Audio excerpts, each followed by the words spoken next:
O tema da mensagem de hoje, eu acho que ele nunca foi tão urgente. A gente está vivendo um momento em que tantas pessoas têm sido atacadas na sua mente, mesmo tendo bases muito bem firmadas na sua fé. E sobre isso que eu quero falar hoje. Eu quero falar sobre mentalidade, porque pastoreando há alguns anos eu tenho percebido, irmão, olha para mim e não se distrai, que tem muita gente parando na jornada de fé ou tendo uma jornada inconstante, não por conta da quantidade de fé que tem, mas por conta da qualidade dos pensamentos que carrega. Se eu tenho uma fé bem firmada, mas a minha mente não é funcional, posso ter uma jornada inconstante e estar achando que é falta de fé. Se eu tenho uma fé muito bem firmada, mas algumas partes da minha mentalidade não foram redimidas, eu posso viver uma jornada inconstante e achar que isso tem a ver com o que eu creio. Tem muita gente que crê certo, mas pensa errado. Vou falar isso de novo. Tem muita gente que crê certo, mas pensa errado. E muitas vezes os pensamentos que a gente tem sabotam a fé que a gente carrega. Pastor, me dá um exemplo prático. Eu conheço pessoas que creem que Jesus pode salvar e curar, mas quando estão prestes a receber a sua cura, a sua mente começa a dizer: isso é loucura, não vai acontecer, isso é coisa da sua cabeça. A nossa mentalidade muitas vezes rouba de nós aquilo que a fé quer acrescentar, e é por isso que é tão importante termos uma fé fundamentada, mas também uma mentalidade redimida. Alguém está comigo? Diga amém. A Bíblia diz, Provérbios 4, 23, sobre tudo o que se deve guardar, guarda o teu coração, porque dele procedem as fontes de vida. Igreja, olha para mim. No original, quando a palavra diz sobre tudo, no original tudo significa. Se a Bíblia pudesse escolher, e ela poderia ter escolhido qualquer outro item na nossa jornada, qualquer outra parte de nós, ainda assim a Bíblia escolheu o centro das nossas emoções como o lugar que a gente precisa mais proteger. A Bíblia diz sobre tudo que se deve guardar, sobre todas as coisas, sobre todas as áreas. Guarda o centro das suas emoções, porque é de lá que provém as fontes de vida. O coração, nesse entendimento bíblico, fala a respeito do centro das nossas emoções, fala a respeito dos nossos pensamentos, fala a respeito das nossas vontades. E é interessante porque se o nosso coração não estiver alinhado, se o nosso coração não estiver redimido, sem perceber, a gente pode se perder. As nossas motivações podem se perder, por mais que as nossas ações sejam boas. Se as nossas motivações estiverem erradas, irmão, guarda isso, fazer a coisa certa do jeito errado se torna a coisa errada. Se eu quero viver uma história com Deus só para provar na antiga igreja que eles não reconheceram o que eu carregava, mas agora eu estou fluindo, isso é buscar a coisa certa do jeito errado. Se eu quero viver uma nova estação só para provar para quem fazia parte da minha velha estação que eu estou vivendo algo maior e mais glorioso, isso é buscar a coisa certa do jeito errado. Mas sem perceber, muitas vezes a nossa mentalidade nos sabota. Estamos perseguindo algo bom, mas estamos correndo atrás disso debaixo de uma perspectiva errada. Alguém está comigo? Diga amém. Existem vários tipos de mentalidade. Uma das mais comuns é a mentalidade de fuga. Como eu vi isso lá em Miami? Quase 5 anos pastoreando, e eu via muita gente que não só era estrangeira, imigrante, mas alguns deles estavam debaixo de uma mentalidade fugitiva também. Por quê, pastor? Porque não foram construir uma história na América, foram fugir de uma história do Brasil. Nem todo mundo que está na América, por exemplo, dos que eu pastoreei, nem todos, tá? Existe uma parcela grande, mas nem todos foram para governar na América. Alguns só querem se esquecer do Brasil. Nem todos foram para empreender na América. Alguns só querem deixar para trás algumas marcas e histórias ruins do Brasil. Quantas vezes eu tive que ministrar sobre grandeza e eu tive que falar sobre isso com a igreja. Ei, irmão, você veio para fazer algo com Deus na América. Você não veio para fugir do velho, você veio para perseguir o novo. Você não veio para fugir do passado, você veio para construir o seu futuro. Você não veio por conta de traumas do passado, você veio para viver uma nova história com Deus. Alguém está comigo? Diga amém. Joe, vamos junto, lindão. Eu só tenho 30 minutos para a gente queimar. Vamos junto, eu preciso de você. O problema de uma mentalidade fugitiva é que ela está sempre tentando dar uma resposta ao passado. É alguém que está num novo relacionamento incrível, mas está mais preocupado em dar uma resposta para o relacionamento anterior, para dizer que agora você está melhor do que antes, do que na verdade usufruir da graça do seu novo relacionamento. É alguém que está numa nova igreja e ao invés de usufruir de uma casa saudável, está sempre tentando mostrar para a casa anterior que eles não perceberam o quão bom você era, ou o que você carregava, ou o potencial que você tinha. Irmão, olha para mim. Nós não podemos construir o novo olhando para o velho, porque as coisas velhas ficaram para trás. E em Jesus tudo se fez novo. O novo tem que ter cheiro de novo. Outro tipo de mentalidade que tem sabotado muita gente é uma mentalidade ansiosa. Estamos tão preocupados com os gigantes que podem surgir, que estamos cansados para enfrentar os gigantes que já se levantaram.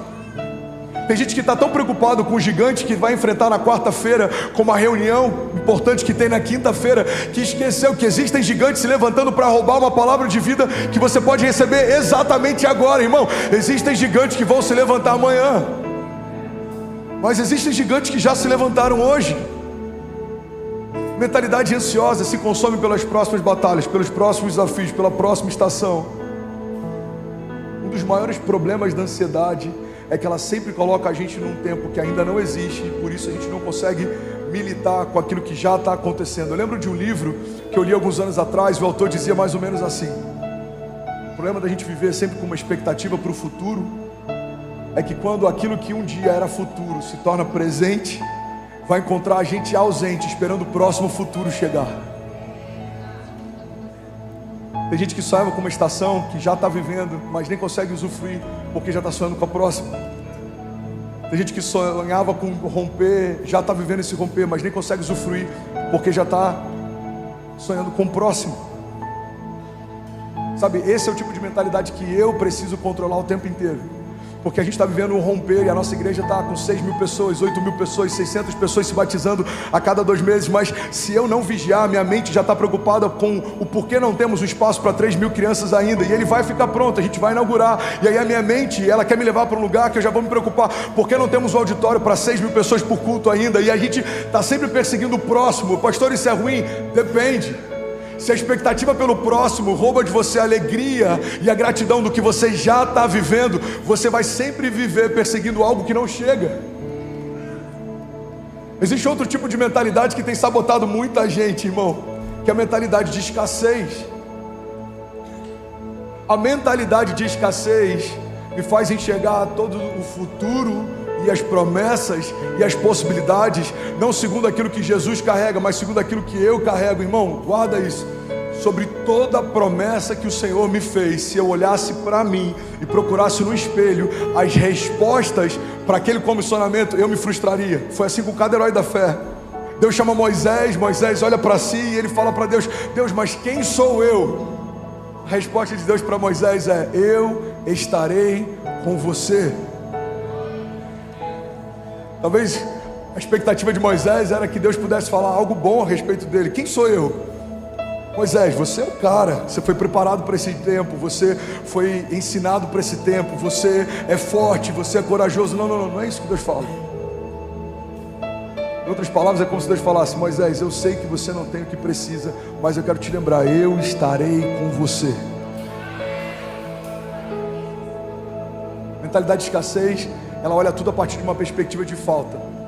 Guarda isso, irmão. Deixa eu abrir um parênteses aqui para empreendedores. Tem alguém que é empreendedor aqui? Eu tenho um desafio no meu time, porque eu sempre quero trazer uma visão ou algo criativo, e sempre tem pessoas que querem criticar a visão enquanto ela está sendo gerada. Você conhece alguém assim?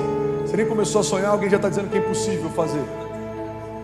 Aí alguém comentou comigo uma dinâmica que o Walt Disney usava para criar, e aquilo ressignificou tanta coisa dentro de mim. E esse parênteses aqui, por mais que não seja necessariamente ligado à palavra, pode abençoar alguém que está aqui. Ele tinha uma sala, e a primeira sala era uma sala mais lúdica. Nessa primeira sala, ele entrava lá só para sonhar. Então eles pensavam em coisas incríveis, em coisas extraordinárias, em coisas extravagantes, em coisas autênticas. Depois que eles saíam dessa primeira sala, parte do time ia para a segunda sala. E nessa segunda sala era a sala onde eles operacionalizavam a visão. Como a gente vai tirar do papel? Como a gente vai fazer isso acontecer? Como a gente consegue cumprir isso? E existia uma terceira sala. A terceira sala era a sala da crítica. E a sala da crítica é quando aquilo que foi sonhado, visionado, já foi operacionalizado, já foi esquematizado. Agora eles iam para um lugar onde eles pensavam tudo que poderia dar errado. E se isso aqui acontecer? E se esse cenário acontecer? E se isso aqui acontecer? E sabe o que é interessante? Muitas vezes A gente está debaixo de uma mentalidade de escassez tão grande que quando Deus nos dá uma visão extraordinária, a gente já leva direto Ele para essa sala, para dizer: Deus, você não está entendendo, eu não tenho o que precisa para viver o que você está me mostrando. Eu não sei o que eu precisaria saber para viver o que você está me dizendo. Eu não sei, eu não tenho, eu não posso. Irmão, mas guarda isso, se Deus está te mostrando algo, não é necessariamente porque você tem, sabe ou pode, mas é porque Ele tem, Ele sabe, Ele pode e Ele quer te levar até lá. Muitas vezes o como está roubando da gente o quem. Como vai acontecer? Eu não sei, mas quem prometeu é fiel para cumprir. Como vai se abrir? Como? Eu não sei, mas quem disse que vai abrir, Ele é poderoso para fazer. Irmão, esquece o como, confia no quem. Como vai ser? Como vai se sustentar? Como vai se pagar? Como vai se cumprir? Como? Eu não sei, o como eu não sei. Abraão também não sabia. Deus só deu um comando: sai da sua terra e vai para o lugar que eu vou te mostrar. Pedro também não sabia. Jesus só disse: larga tudo e vem me seguir, eu vou te tornar pescador de homens. Talvez até aquele momento ele nem soubesse muito bem o que significava pescar homens. Mas ele não parou para gastar tempo com como, ele gastou tempo com quem. Se esse cara com uma palavra fez o que eu acabei de ver fazendo, imagina caminhando ao lado dele o que eu não vou ver. Mentalidade de escassez, ela sempre leva a gente para sabotar promessas e impossibilidades a partir de uma falta. Eu não tenho, eu não posso, eu não sei. Mas Deus tem, Deus pode, Deus sabe. Ele é poderoso para fazer infinitamente mais. Alguém aqui nessa noite, do que tudo aquilo que pedimos ou pensamos, segundo o seu poder que em nós atua. O recurso que você vai acessar não é seu, é dele. Eu preciso de criatividade, pastor. Onde eu procuro? No Deus Criador.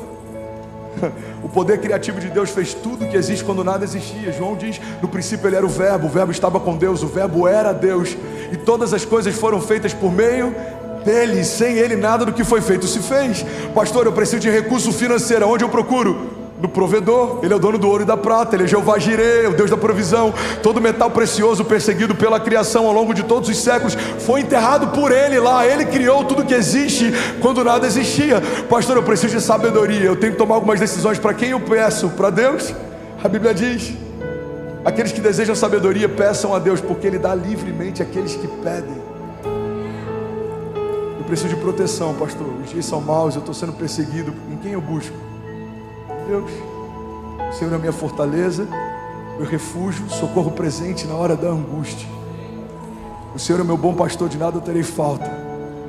O Senhor é por nós, quem será contra nós?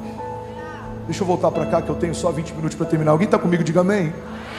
Uma mentalidade redimida olha para as coisas não na perspectiva da terra, mas na perspectiva de Deus. Vai acontecer não porque é possível que aconteça, mas porque Deus disse que aconteceria. É possível um morto ressuscitar? Naturalmente não, mas se Jesus disse para Lázaro vir para fora, irmão, Lázaro vai para fora. É possível alguém andar sobre as águas? Não, pela física não, mas quem fez a lei da gravidade pode confundi-la ou brincar com ela. Imagina Jesus falando, e eu estou aqui só poeticamente viajando, tá? Jesus conversando com a gravidade. Gravidade, deixa eu te falar, você sabe dos seus limites, mas hoje eu preciso ressignificá-los. Então está vindo um cara aí, e quando eu chamar para vir comigo, ele vai caminhar sobre você. Jesus, não tem como, a densidade da água é menor. Não. Quando você não existia, o meu Pai te estabeleceu. Então agora só faz o que eu estou pedindo. Irmão, quando Jesus vem andando sobre as águas, Pedro olha para ele, fala: Senhor, se és tu, me faz ir ter contigo. Jesus fala: sou eu, Pedro, vem. E a Bíblia diz que quando ele coloca o pé para fora do barco, ele começa a andar sobre as águas. Sabe o que está acontecendo? Pedro está andando sobre algo que não faz sentido. Mas por que ele está andando? Porque o recurso sobrenatural ele buscou em Jesus, não nele. Ele não disse, ei, espera aí que eu estou indo até você. Ele disse: Senhor, se é você, me faz ir até você. Muitas vezes a gente não está vivendo o sobrenatural, o impossível, a sobrenaturalidade disponível em Deus. Por quê? Porque a nossa mentalidade de escassez está sempre esperando o melhor cenário possível dentro daquilo que é possível. Irmão, Deus não é o Deus do melhor cenário possível, Deus é o Deus do impossível. Quando dizem não dá, Ele fala: eu só estou começando. Quando dizem não tem como, não tem jeito, a última palavra continua sendo minha, diz o Senhor. Alguém está comigo? Diga amém. Só que quantas vezes, mesmo a gente crendo no Deus do sobrenatural, buscamos em Deus uma resposta natural que seja pelo menos a melhor possível. Tem um diagnóstico médico contrário. Cara, eu vou esperar pelo menos o melhor cenário possível. Não. Você tem que esperar o impossível. Deus, eu quero ver os médicos sendo contrariados, eu quero ver diagnósticos sendo confundidos. Jesus, eu quero ver o natural se curvando ao sobrenatural, eu quero ver a Tua palavra se cumprindo. A Tua palavra diz que se nós cremos e não duvidarmos, tudo é possível ao que crê. A Tua palavra me ensinou que a fé não limita a Deus e Deus não limita a fé. A Tua palavra me garante que se eu estiver no Senhor e as Suas palavras estiverem em mim, eu pedirei o que quiser e me será concedido. Pega essa chave, irmãos. Nossas batalhas são quase sempre ganhas na mente. E é por isso que é tão importante a gente cuidar da nossa mente, da nossa mentalidade, das nossas emoções, das nossas percepções, da nossa visão de mundo.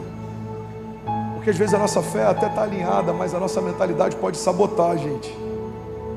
Tem uma frase que ficou conhecida como sendo da Margaret Thatcher. Na verdade é de um outro autor chamado Frank Outlaw, que o pai dela sempre citava para ela. Mas ela usou essa citação em um discurso. Ela era conhecida como a Dama de Ferro, uma das mulheres mais importantes na política do mundo contemporâneo. E ela usou em um dos discursos, e essa frase dela, essa citação, ficou muito conhecida. Ela diz assim: cuidado com os seus pensamentos, pois eles se tornam palavras. Cuidado com as suas palavras, pois elas se tornam ações.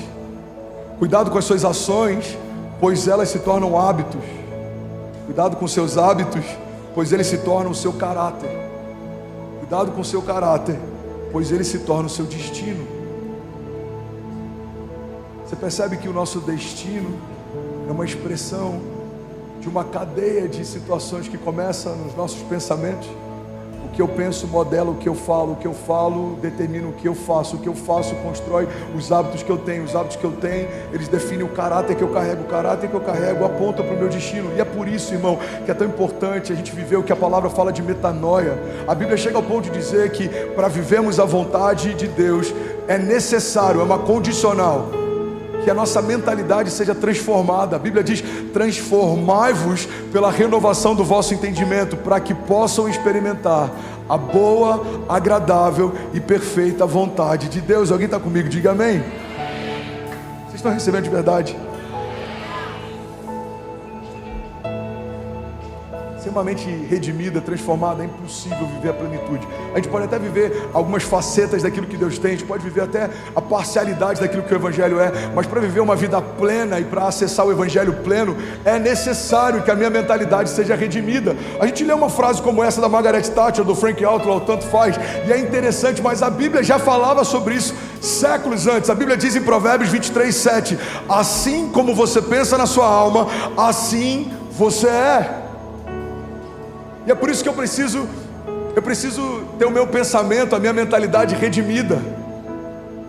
A graça me tornou filho de Deus, mas se a minha mentalidade não for de filho, eu vou viver pedindo as coisas como um favor. Eu não sei vocês, irmão, mas eu, quando entro na casa do meu pai, eu não peço favor para abrir a geladeira, eu abro a geladeira. Eu não peço por favor para sentar no sofá, eu sento no sofá. Por quê? Porque eu sou filho, e a minha filiação me dá acesso e intimidade na casa do meu pai. Logo, na minha jornada de fé, quando eu entendo que recebi o espírito de adoção, pelo qual eu clamo Abba Pai, eu fui adotado, eu não sou mais escravo, agora eu sou filho. Então tem muitas coisas que eu não vou pedir como favor, eu vou acessar como herança. Eu tenho livre acesso. Por quê? Porque o meu pai é o dono. Então eu tenho como filiação e herança acesso a toda boa palavra, a toda boa promessa, a toda herança justa, a paz que excede todo entendimento, a proteção em meio a cenários de caos. Irmão, guarda isso em nome de Jesus. Não é só sobre ser filho, você tem que se enxergar como filho, você tem que se mover como filho. Alguém comigo aqui? Não é só sobre ser livre. Existia um ditado romano que eu acho muito interessante. Eles diziam: não basta ser honesto, você precisa parecer honesto. Igreja, não basta ser livre, você precisa saber que é livre. Quem sabe quem é, sabe o que pode. Não basta ser filho de Deus, você precisa se mover como um filho de Deus. O filho tem livre acesso na casa do pai, o filho tem liberdade na casa do pai, o filho tem liberdade para conversar com o pai, o filho tem liberdade para acessar tudo aquilo que é do pai. Olha o que a Bíblia diz. Eu já ministrei sobre isso aqui. Biblicamente, maturidade, nesse texto, está diretamente ligado à nossa medida de revelação de quem Deus é. A Bíblia diz que enquanto o filho, ele é menino, por mais que seja herdeiro de tudo, de nada difere de um escravo, até chegar no momento da sua maturidade, e aí então ele poderá acessar toda a herança. O que a Bíblia está dizendo é que, por mais que a gente seja filho, enquanto a gente não tem maturidade, revelação, entendimento de que somos filhos de Deus, por mais que a gente tenha por direito toda a herança, a gente ainda não tem acesso a toda ela. Igreja, olha para mim. Quando a nossa mentalidade coloca todas as coisas no lugar, a gente vai parar de pedir favor, a gente vai começar a usufruir da herança. Você não vai esperar que alguém te abençoe, você vai entender que em Jesus você já é abençoado. Você não vai esperar que alguém abra uma porta, você vai entender que a presença que você carrega já abre portas por si só. Lembra que a gente falou algumas semanas atrás? É como uma porta automática de shopping. Por que as portas de shopping se abrem automaticamente? Porque ela tem um sensor de presença. Como acontece no reino de Deus? As portas que o Senhor preparou para você vão se abrir porque existe uma presença que você carrega. E quando a presença se aproxima dessas portas, as portas se abrem. Por quê? Porque eu sou filho de Deus, porque eu posso todas as coisas naquele que me fortalece, porque o Senhor é meu pastor e de nada eu terei falta. Alguém comigo aqui? Porque o Senhor é fiel em todas as suas palavras, porque Ele não é homem para que minta, nem filho do homem para que se arrependa, porque toda palavra que sai da boca de Deus gera uma nova realidade, porque Deus não depende de homens para ser quem Ele é, porque Deus é Deus no princípio, Deus é Deus na eternidade passada, continua sendo Deus hoje e para sempre, porque para Ele ontem e hoje são como se fossem o mesmo dia, porque nele tudo subsiste, Ele tem a plenitude sobre todas as coisas. Ele diz haja e algo acontece. Ele diz para que o sol pare, toda a terra pare de rotacionar. Irmão, Deus é Deus. Você pode declarar isso comigo? Diga: Deus é Deus. Se a minha mentalidade não estiver alinhada, eu paro de olhar para Deus como Deus das coisas impossíveis e eu começo a olhar para Deus como Deus das coisas difíceis. Igreja, não reduz o Deus do impossível, o Deus das coisas difíceis. Deus pode todas as coisas. Pastor, o meu casamento está por um fio. Deus pode? Pode. Inclusive, se o seu casamento já desmoronou tem anos, se você quiser, eu creio que Deus pode mudar a sua história. Temos testemunhos como esse. Eu fui pregar em Boston, o motorista que me pegou no hotel, ele falou: eu fiz questão de vir dirigir para você. Eu falei: meu irmão, por quê? Porque eu estava, eu não me lembro, 5 anos, 6 anos divorciado, comecei a ouvir as suas pregações, comecei a crer no meu milagre, e agora a gente vai chegar na igreja, minha esposa é uma das voluntárias, Deus mudou minha sorte, Deus restaurou meu casamento, Deus mudou minha vida. Aí eu cheguei lá, cara, esse dia foi difícil para pregar. Eu cheguei lá, veio uma pessoa, estava em Boston, Massachusetts, lá no norte, veio uma pessoa, eu não lembro de onde que ele era, não sei se era da Georgia, eu não lembro. Ele falou: pastor, eu dirigi não sei quantas horas para estar aqui, eu trouxe um presente profético para você. Eu falei: obrigado, meu irmão. O que você trouxe? Eu trouxe uma rede. Eu quero ministrar descanso sobre a sua vida, porque eu estava divorciado, irmão, o mesmo testemunho, eu estava divorciado, Deus mudou a minha sorte, minha família está restaurada, meus filhos estão brincando no kids. Irmão, olha para mim, Deus não é o Deus só que entra em cena quando as coisas são difíceis. Deus é aquele que dá uma palavra até quando a esperança já se foi. Lázaro não estava morto há alguns minutos, Lázaro não estava doente ou moribundo, não, Lázaro já havia morrido faz 4 dias. Mas o Deus da vida libera uma palavra sobre um homem morto e ele volta a viver. Quando algo sai da boca de Deus, o sobrenatural começa a tomar forma.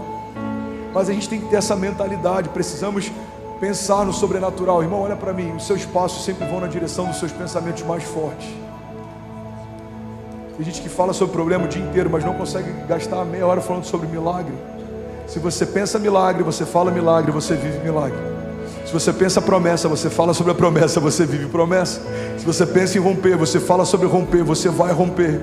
Se você fala problema, você vive problema, você vai ser cercado por eles. Se você fala de dificuldades, você pensa em dificuldade, você vive dificuldade. Irmão, guarda isso. Alguns vão dizer: pastor, isso não é positivismo. Não, isso é coerência. Se eu desejo viver milagres, eu preciso falar sobre eles. Eu preciso trazer à minha memória aquilo que me dá esperança, porque o que está ruim todo mundo já está vendo, irmão. Chamado profético da igreja não é para falar sobre o que todo mundo vê, é sobre falarmos aquilo que o mundo ainda vai ver. Falamos sobre uma igreja que hoje muita gente está vendo quando ela não existia. Falamos sobre um Kids que hoje nem a gente ainda está pisando, mas em algum momento ele vai existir. Já falamos sobre cultos como esses, quando parecia impossível, hoje se tornaram naturais. Todo visionário precisa caminhar debaixo de uma vocação, de um encargo profético. Você vê o que ninguém viu, você fala o que ninguém falou, e você vai viver o que ninguém ainda viveu, porque fomos chamados para fazer história. Alguém comigo aqui nessa noite? Aleluia, aleluia. Se for para Jesus, você pode fazer melhor.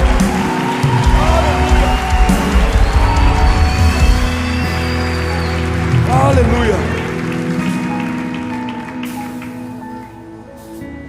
A mente é um ótimo carona, mas é um péssimo motorista. As suas emoções vão fazer parte da sua jornada, mas não podem governar ela.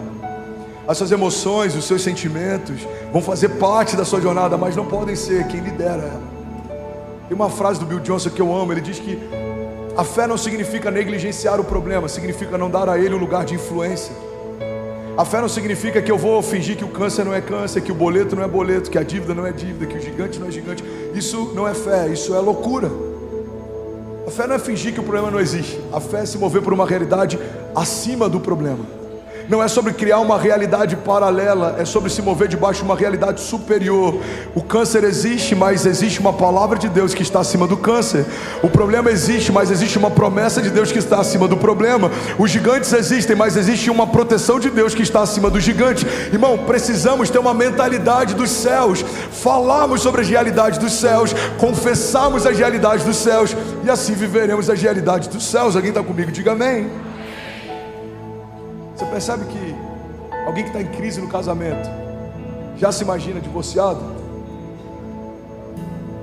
Ao mesmo tempo que ele gastaria se imaginando sendo alcançado por Deus, ele gasta imaginando como vai ser sendo divorciado. Cara, como vai ser? Com quem que fica as crianças? Como é que vai ser? Como é que eu vou falar isso para os nossos filhos? Com quem que fica a casa? Com quem que fica a empresa? Como é que eu faço isso? Ao mesmo tempo que a gente gasta pensando problemas, a gente pode gastar gerando milagres.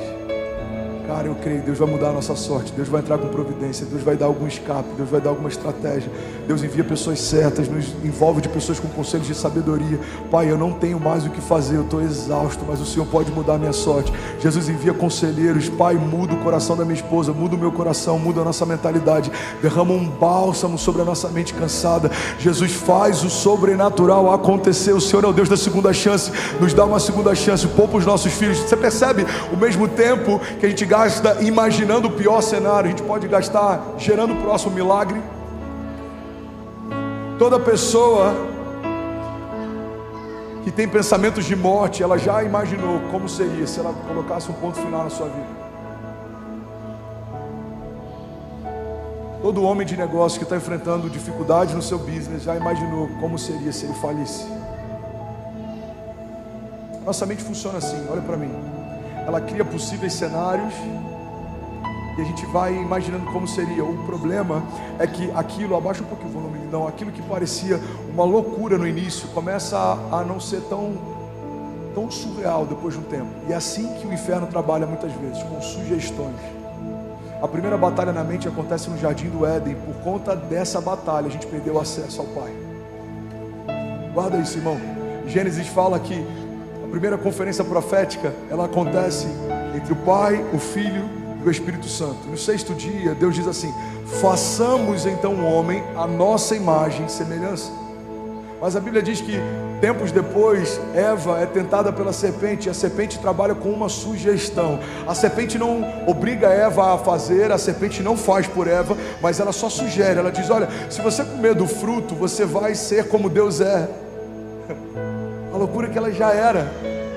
Foi feita a imagem e semelhança do Criador, tinha livre acesso a Deus. Irmão, guarda isso. Quando eu não sei quem eu sou, eu posso perder tudo tentando conquistar o que eu já tinha. Como que o inferno trabalha com Eva? Sugestão. Agora vamos para Jesus, o segundo Adão. A Bíblia diz que ele acaba de ser batizado. Uma voz do céu diz: esse é o meu filho em quem eu tenho o meu prazer. Então Jesus se recolhe, fica 40 dias no monte, ele está no deserto, jejuando, orando, e aí ele é tentado. Qual é a primeira tentação que Jesus enfrenta no seu ministério? Uma sugestão do inferno. Satanás fala para ele: se você for o Filho de Deus, dá uma ordem para que essas pedras se tornem pães. Irmão, olha para mim. Se o pecado que roubou da gente acesso ao Pai, se Satanás tentou Jesus no início do seu ministério, o que faz a gente acreditar que a nossa mente não vai ser tentada com sugestões o tempo inteiro? É por isso que a Bíblia diz: sobre tudo que se deve guardar, guarda o centro das suas emoções, porque é de lá que provém as fontes de vida. Você sabe por que é tão perigoso essa agenda que tenta sexualizar crianças e relativizar gênero desde pequeno? Porque aquilo que pra gente algumas gerações atrás parecia surreal começa a se tornar aceitável. Irmão, se você conversar com seu filho adolescente, te garanto que para a grande parte dos nossos filhos já não é algo mais tão assustador imaginar essa questão de sexualidade. Por quê? Porque isso vem sendo falado o tempo inteiro. Uma das coisas que o inferno utiliza para destruir fundamentos e princípios elementares e inegociáveis é a relativização. Aquilo vai sendo suavizado. Uma das coisas que a gente tem visto, inclusive no cenário da política, é a questão da narrativa. Alguém já ouviu falar sobre a força das narrativas? Existe uma frase, se eu não me engano, foi utilizada na época, no período nazista, que eles diziam que uma verdade, uma mentira contada muitas vezes se torna uma verdade.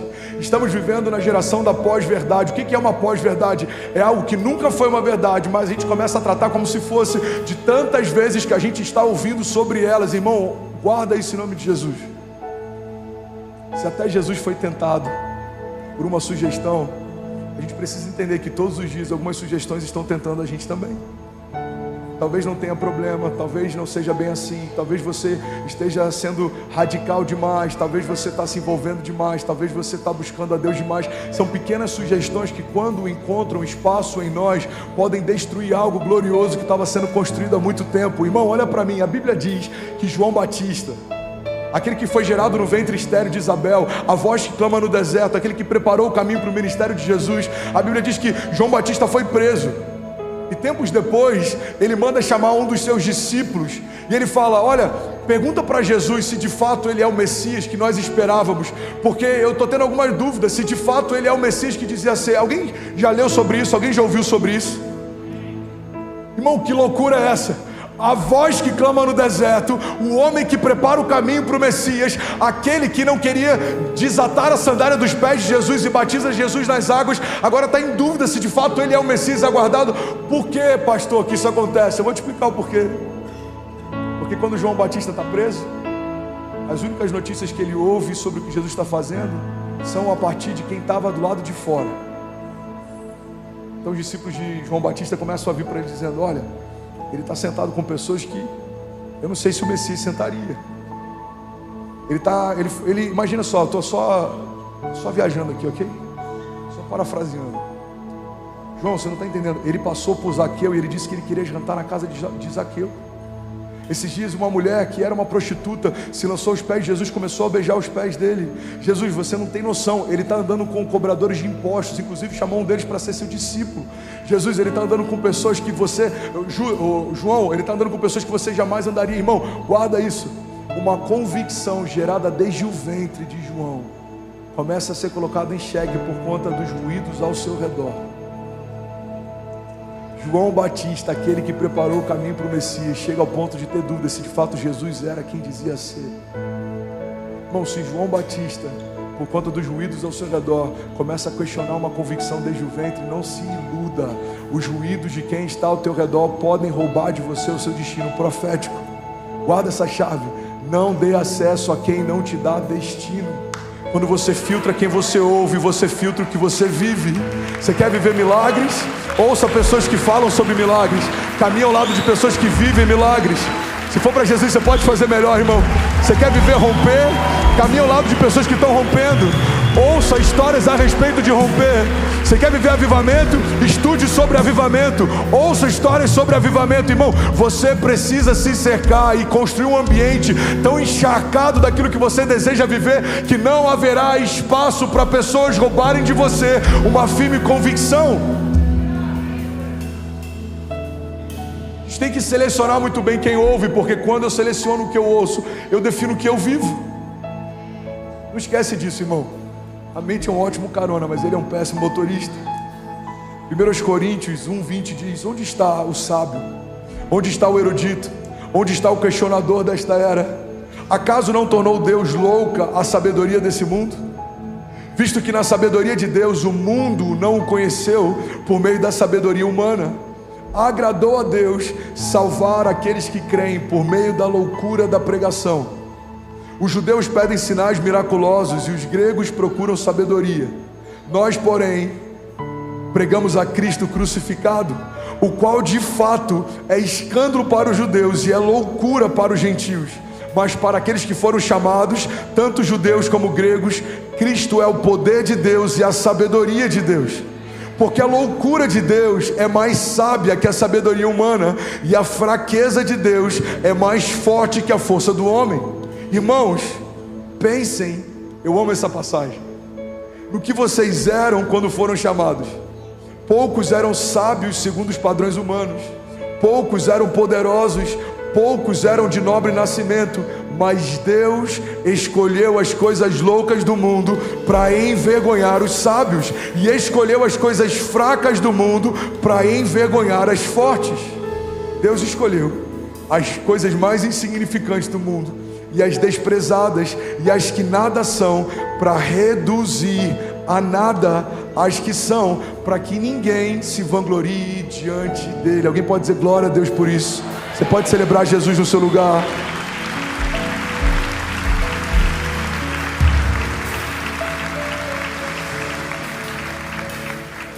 Primeiro Coríntios está dizendo: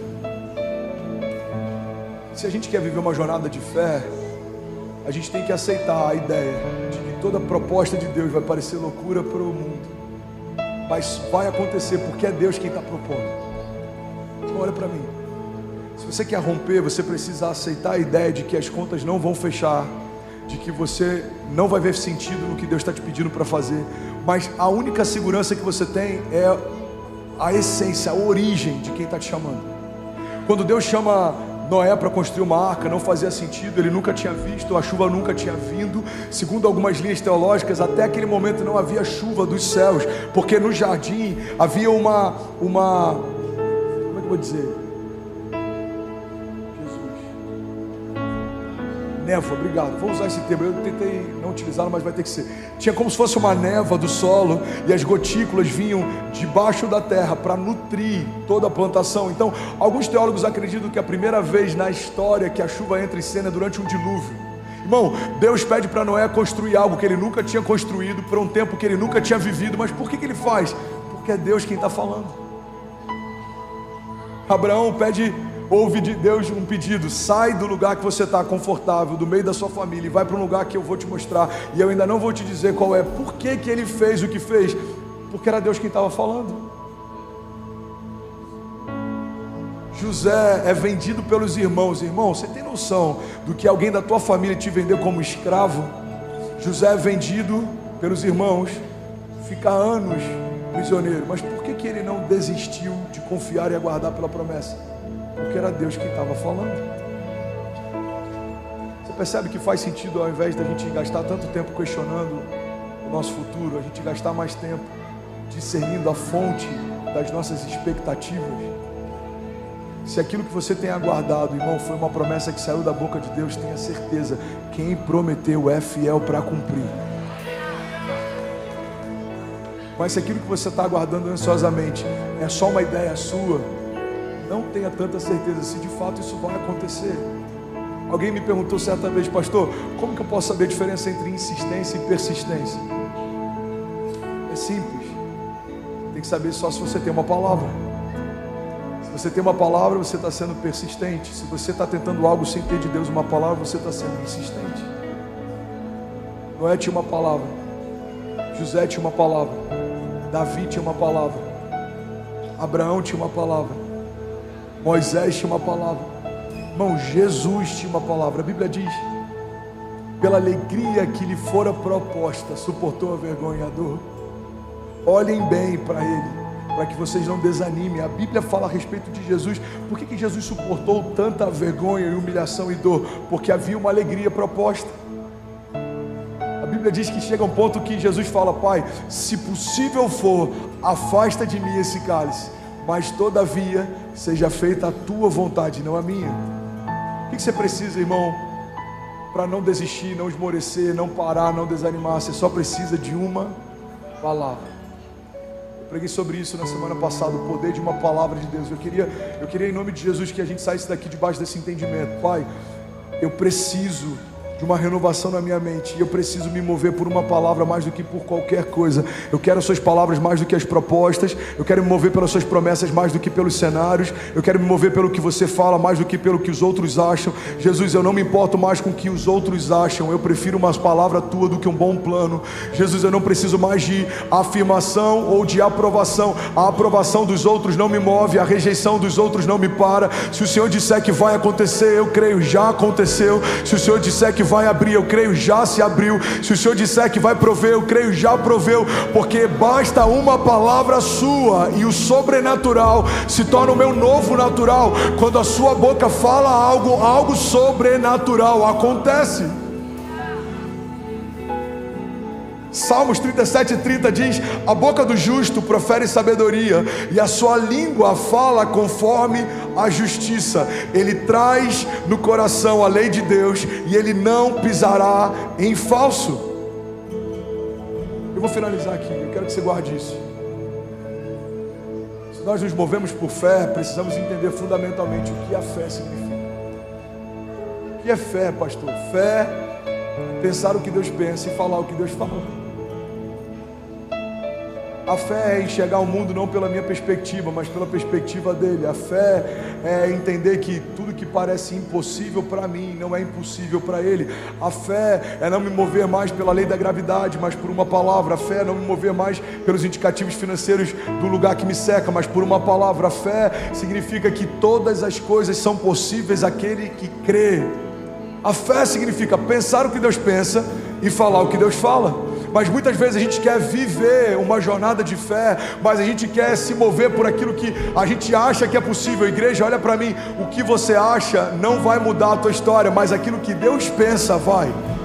A palavra de Deus diz: eu bem sei os pensamentos que eu tenho a respeito de vocês, diz o Senhor, pensamentos de paz e não de mal, para te dar o fim que você deseja. Irmão, muitas vezes eu tenho que calar as opiniões que o André tem sobre o que o André está vivendo, para lembrar o André das palavras que Deus liberou sobre ele, porque a minha mente o tempo inteiro tenta me sabotar, dizendo: cara, não vai acontecer, é grande demais, é pesado demais, é caro demais, é desafiador demais, tem gente de menos, tem voluntário de menos, tem pastores de menos, tem suporte de menos, a cidade é muito grande, o desafio é muito grande, os inimigos são muitos, você é pequeno, você está cansado, a sua família precisa de você. Mas eu preciso parar de ouvir as opiniões que a minha carne tem e ouvir os pensamentos que o meu Deus já liberou. Eu sou contigo, eu vou cumprir, eu vou fazer, eu vou suprir, eu vou sustentar, eu vou abrir, eu vou calar os seus inimigos, eu vou confundir os que tentarem te confundir, eu vou parar os que tentarem te parar. Eu sou o seu Deus, eu sou o seu Pai, eu sou bom em todo tempo, a minha fidelidade te basta, a minha bondade te guarda. Aleluia. A gente tem que escolher, irmão. Jornada de fé é uma escolha. Ou a gente se move por aquilo que a gente acha, ou a gente se move por aquilo que Deus fala. Vamos ser sinceros, se perguntassem para os discípulos sobre Lázaro, Lázaro jamais teria ressuscitado. A Bíblia diz que Jesus escolhe voltar pelo mesmo caminho que ele tinha ido, e ele quase foi apedrejado por esse caminho. Então os discípulos chegam para Jesus e tentam convencê-lo de não ir. Eles falam: Senhor, já faz 4 dias, Lázaro está morto, não tem mais o que fazer, a gente vai ser apedrejado, deixa essa ideia de lado. Os mesmos que questionam quando parece loucura, comentam depois que acontece. Cara, você não tem noção. Jesus falou para Lázaro: vem para fora, e ele foi para fora. Irmão, você não está entendendo, já estava fedendo o túmulo, já tinha gente chorando lá de fora, as carpideiras estavam envolvendo a gente, a multidão estava revoltada, a irmã de Lázaro estava revoltada com Jesus, ele se atrasou, estava todo mundo questionando por que ele não veio antes, e ele disse: vem para fora, e Lázaro foi para fora. Irmão, guarda isso. A multidão que questiona os seus milagres vai contar os seus testemunhos. o ambiente que viu os seus desafios vai contar seus testemunhos.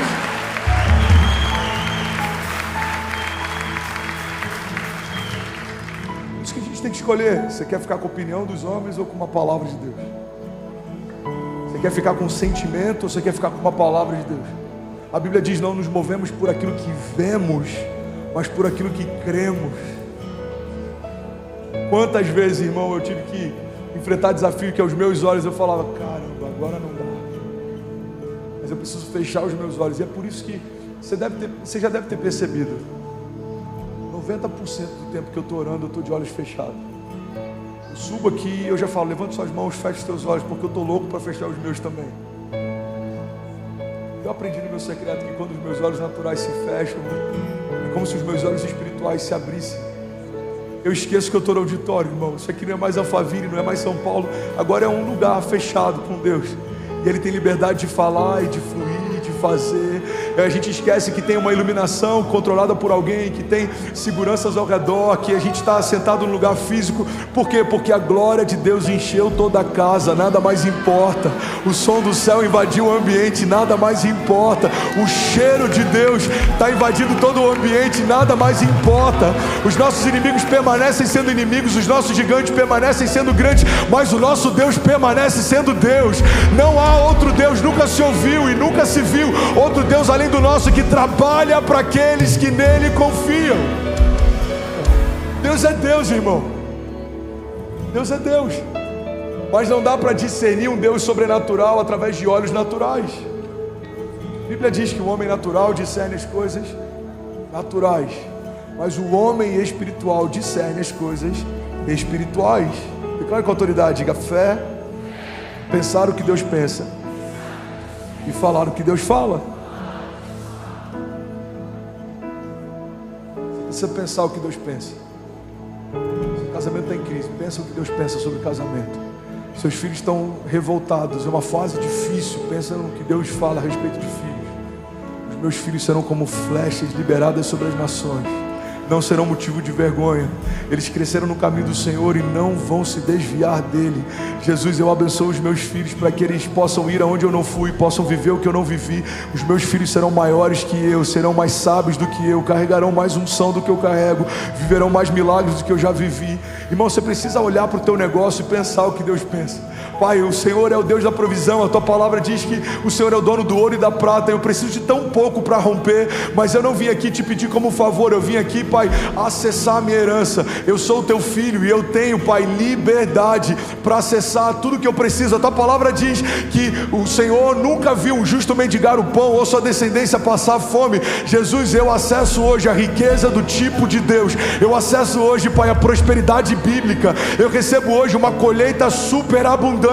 Toda a semeadura que eu já liberei ao longo dos anos, Pai, eu creio que vai vir sobre a minha casa 30, 60, até 100 vezes mais. A tua palavra diz que o generoso prosperará, aquele que dá alívio a outros, alívio receberá. Jesus, eu já fui generoso em tantos momentos. Eu anseio pela generosidade bíblica. Eu anseio, Pai, pelo transbordo. Abre as comportas dos céus, libera sobre mim, Pai, uma colheita superabundante, para que todos vejam que o Senhor é bom e cuida dos seus em todo o tempo. Eu preciso, irmão, fechar os meus olhos naturais e eu preciso acessar de Deus o que Ele diz na sua palavra. Agora, sabe qual é a crise da nossa geração? Ansiamos por céus abertos, mas permanecemos com a Bíblia fechada. Ansiamos por céus abertos, mas permanecemos com a Bíblia fechada. Toda palavra que você precisa, toda liberação profética que você precisa, toda paz que excede todo entendimento que você precisa, toda provisão que você precisa, tudo isso, irmão, está disponível na palavra de Deus. A Bíblia não contém Deus, a Bíblia é Deus. Deus quer se despir para você, Deus quer se revelar para você. A Bíblia diz que a glória de Deus está em ocultar certas coisas, e a glória dos reis está em persegui-las. Você vai buscar a Deus e Deus vai responder você. Clama a mim e responder-te-ei, e anunciar-te-ei coisas grandes e insondáveis que não sabes. Aquele que bate, a porta se abre, aquele que procura, encontra. Você está comigo? Fica de pé no seu lugar, eu quero ministrar sobre você. Não se distraia.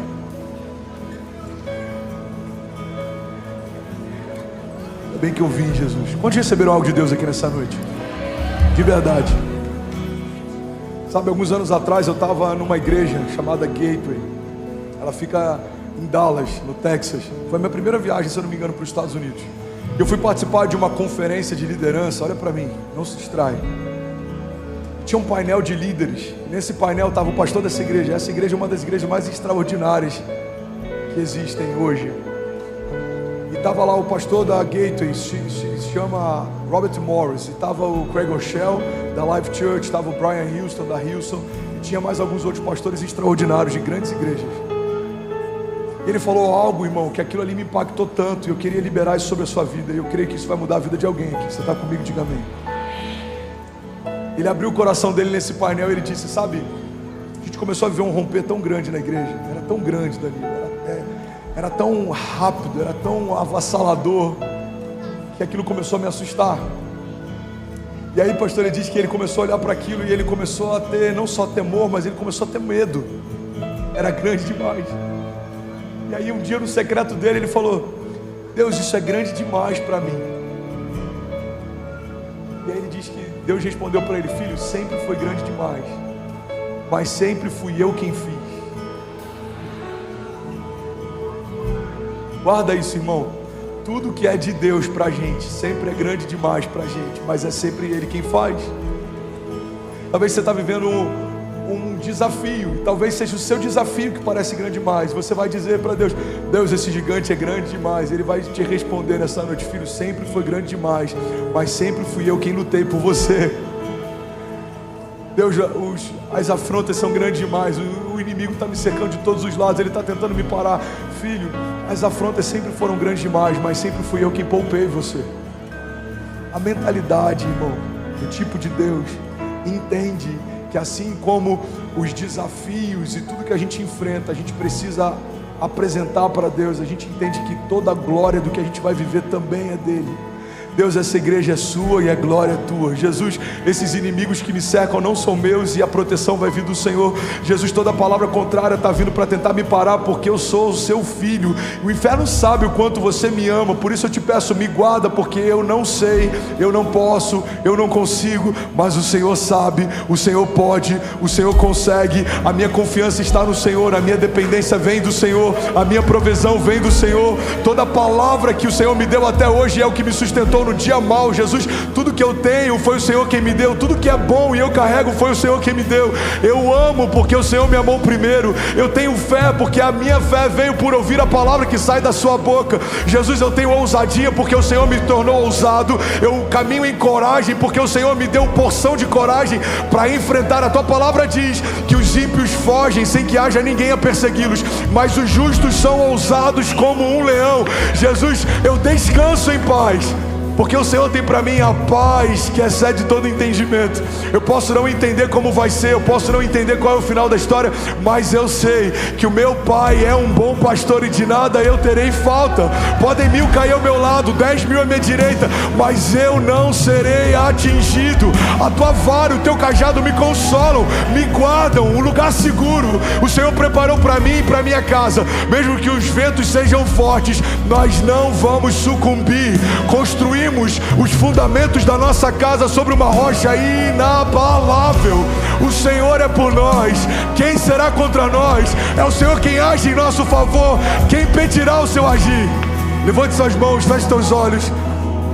Eu quero ministrar sobre você. Mentalidade natural, irmão, sempre busca no natural as respostas. Como eu vou fazer essa semana? Como eu vou pagar essa conta? Como eu vou curar essa doença? Como eu vou resolver esse problema? Mas a mentalidade que está sempre ancorada nas realidades dos céus, ela sempre busca dos céus a resposta. Senhor, eu preciso de uma provisão. Pai, eu preciso de um socorro. Deus, eu preciso de uma resposta. Pai, eu preciso de uma porta. Jesus, eu preciso de socorro. Envia uma resposta. Envia anjos ao redor da minha casa. Guarda os meus filhos. Jesus, guarda o meu casamento. Guarda a minha empresa. Guarda o meu chamado. Pai, guarda o meu coração para que ele não se desvie. Eu quero me apresentar ao Senhor com mãos limpas e um coração puro. Jesus, conserva sobre os meus ossos esse fogo por avivamento. A tua palavra diz que o fogo queimará sobre o altar e ele não se apagará. Jesus, eu quero comprar do Senhor colírio para os meus olhos. Jesus, eu quero novas vestes, novos sonhos, novos pensamentos, pensamentos de paz e não de mal. Jesus, eu quero viver no lugar da vergonha, dupla honra, no lugar do medo, ousadia, no lugar de pensamentos de morte, sonhos de vida eterna, palavras de vida eterna. Para onde iremos nós se só tu tens as palavras de vida eterna? Para onde iremos nós se só tu tens as palavras de vida eterna? Jesus, a gente já procurou em outros lugares. Nada nos sacia mais do que a tua presença. Não é sobre o que a gente conquista, Pai, tudo isso passa. É sobre o que a gente está se tornando. Eu quero ser mais parecido com você do que eu era antes. Jesus, eu quero te conhecer mais e prosseguir em te conhecer. Jesus, eu quero mergulhar nas suas águas. Pai, eu quero não só ficar com águas nos meus artérios, eu não quero ficar só com águas na minha cintura. Eu quero mergulhar até perder o controle, até que nada mais importe, até que as coisas desse mundo não me dominem, não me governem, não me parem, não me entristeçam. Jesus, eu quero ver o que você vê, eu quero pensar como você pensa. Eu quero falar o que você fala. Quero falar o que você fala. Uau! Que palavra poderosa do nosso amigo Pastor André Fernandes. A nossa oração é que essa mensagem não termine quando o vídeo acabar, mas que ela comece a gerar frutos na sua vida agora. Lembre-se, o que você recebeu de graça pode dar. Existe alguém na sua lista de contatos, talvez um amigo ou familiar, que está precisando ouvir exatamente isso para ter o dia transformado. Seja essa ponte. Se esta palavra te edificou, faça 3 coisas que nos ajudam a espalhar o Evangelho. Curta este vídeo, a sua curtida é como um amém, que diz ao YouTube que esta mensagem é relevante. Comente aqui embaixo qual foi a frase que mais te marcou. Ler o seu comentário nos fortalece e edifica toda a comunidade. Compartilhe agora no seu WhatsApp ou grupo da família. Você pode ser a resposta da oração de alguém hoje. Um agradecimento especial ao pastor André Fernandes por semear em nossas vidas. Toda a honra e glória sejam dadas a Jesus. Forte abraço e fique na paz.